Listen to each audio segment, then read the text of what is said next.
नमस्कार दर्शक बंधु, welcome to my YouTube channel. मुझे आपको शिखेबी ढाबा परी माछ आलू मसलार रेसिपी। ए रेसिपी भल लगे चैनल को लाइक शेयर सब्सक्राइब निश्चिंत करूँ।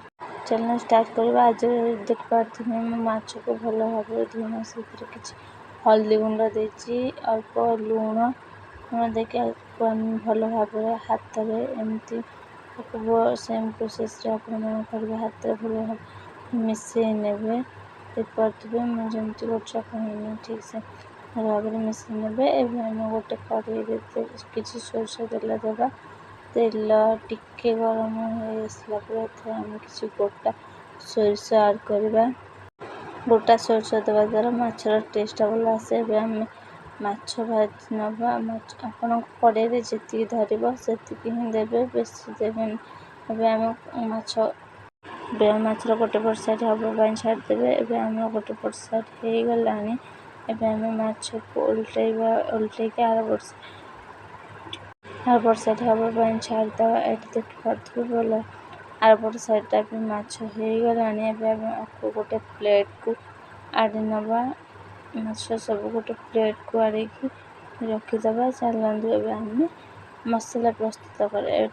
दुईटा बड़ पियाज को काटिकी छोट छोट चुन चुन कर दुईटा टमाटो अदा रसुण दुईटा कंचा लंका आपको गोटे मिक्सिंग जार सब दे आर गोटे परफेक्ट मिश्रण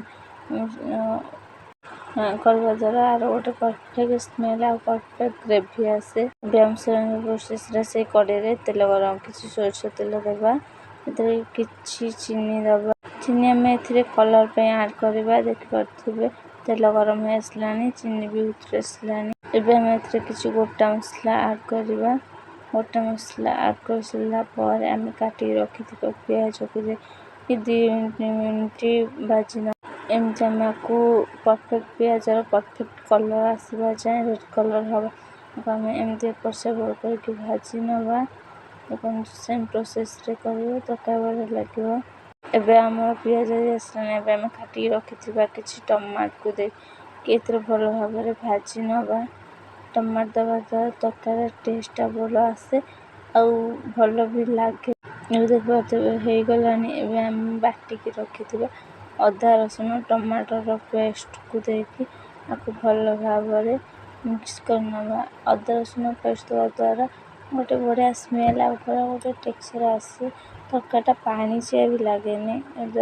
आप 2 ରୁ 3 मिनट पर्यटन एपट सेपट करना तार स्मेलटा जा पर्यटन। ये देखिए भल भाव में अदा रसुण पेस्ट और पियाज को मिसई देती।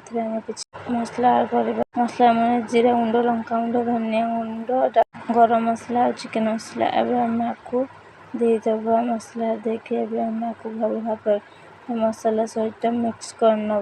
देखिए मुझे सेम प्रोसेस किंतु तरकारी बहुत टेस्ट लगे। देखिए मसला टी आम सुखा सुखा लगे से किसी अल्प पानी से ऐड करदेवी। अल्प पानी ऐड करदेवे। अल्प पानी ऐड करदे पुणी से सेम प्रोसेस किसी समय मिक्स करने। देखते कमी तरकार कलरटा गोटे परफेक्ट आसला। आम आपको 2 ରୁ 3 मिनिट घोड़े छाड़ीदे। मुझे घोड़े रखी एवं देखो मुझे खोलि तो परफेक्ट चारिपट तेल बाहरी आसला। आम आपको भल भाव मिक्स कर भाजी रखी आलू को देली। आलू को एथर भल भाव मसला सहित टिके कषि नवा। आलूटा मसला सहित कषिले आलूर टेस्टा भी भल आसो। मसलार स्मेलटा भी भल आसो। आलू को देखिए मुझे 3 ରୁ 4 मिनिट कषि ने पुणी से सेम प्रोसेस 2 ରୁ 3 मिनिट छाड़ी देती घोड़े। देखो तरकारी मसलार चारिपट केमती तेल बाहर स्टार्ट हो गला। आम किसी पानी देदेवा।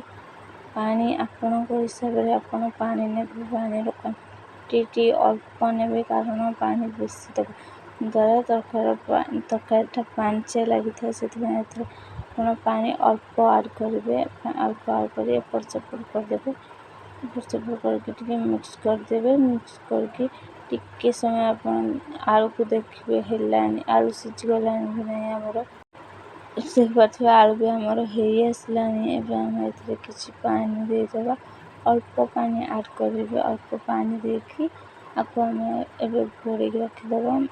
ଘୋଡ଼େଇକି 5-10 ମିନିଟ୍ ରଖିଥିଲି। ଦେଖନ୍ତୁ ଏବେ ମାଛ ତରକାରୀଟା ପୁରା ଫୁଟି ଆସିଲାଣି। ଏଥିରେ ଆମେ ଭାଜିକି ରଖିଥିବା ମାଛକୁ ଦେବା। ମାଛର ମୁଣ୍ଡଟାକୁ ଆମେ ଟିକେ ଓଲଟେଇ ନେବା, କାରଣ ମାଛ ଭିତରେ ମସଲାଟା ପଶିଲେ ହିଁ ମାଛର ଟେଷ୍ଟ ଆସେ। ତ ମୁଁ ଏଠି ମାଛକୁ ଦେଇଛି। ମାଛ ଦେଇକି ତାପରେ ଏବେ 10-15 ମିନିଟ୍ କଭର୍ କରିକି ରଖିଦେବି। ଦେଖନ୍ତୁ କଭର୍ କରି ରଖିଦେଇଥିଲି। ଏଠି ମାଛ ତରକାରୀ ପୁରା ପରଫେକ୍ଟ ବନି ସାରିଲାଣି। ଏବେ ଆମେ ଆକୁ ଗୋଟେ ପ୍ଲେଟ୍କୁ ଆଡ଼େଇଦେବା। ପ୍ଲେଟ୍କୁ ଆଡ଼େଇକି ଏଥିରେ କିଛି ଧନିଆ ପତ୍ର ଆପଣ ଚାହିଁଲେ ଏଥିରେ କିଛି ଧନିଆ ପତ୍ର ଆଡ଼୍ କରିପାରିବେ। ଏବେ ମୁଁ ଆକୁ ଗୋଟେ ଭଲ ପ୍ଲେଟ୍କୁ ଆଡ଼େଇଦେବି। ତରକାରୀର ଇଏଟା କେତେ ସୁନ୍ଦର ଆଉ କଲର୍ଟା ବି କେତେ ପରଫେକ୍ଟ ଆସିଛି। ଯଦି ଆପଣଙ୍କୁ এই ରେସିପିଟା ଭଲ ଲାଗିଛି ତାହେଲେ ମୋ ଚ୍ୟାନେଲକୁ ଲାଇକ୍, ସେୟାର, ସବସ୍କ୍ରାଇବ୍ କରନ୍ତୁ। କମେଣ୍ଟରେ ନିହାତି ଜଣାଇବେ ତରକାରୀଟା ଆପଣମାନଙ୍କୁ କେମିତି ଲାଗିବ। ରହୁଛି ନମସ୍କାର। ପୁଣି ଦେଖା ହେବା ଆଉ ଗୋଟେ ନୂଆ ରେସିପି ସହିତ। ରହୁଛି ନମସ୍କାର। Thank you.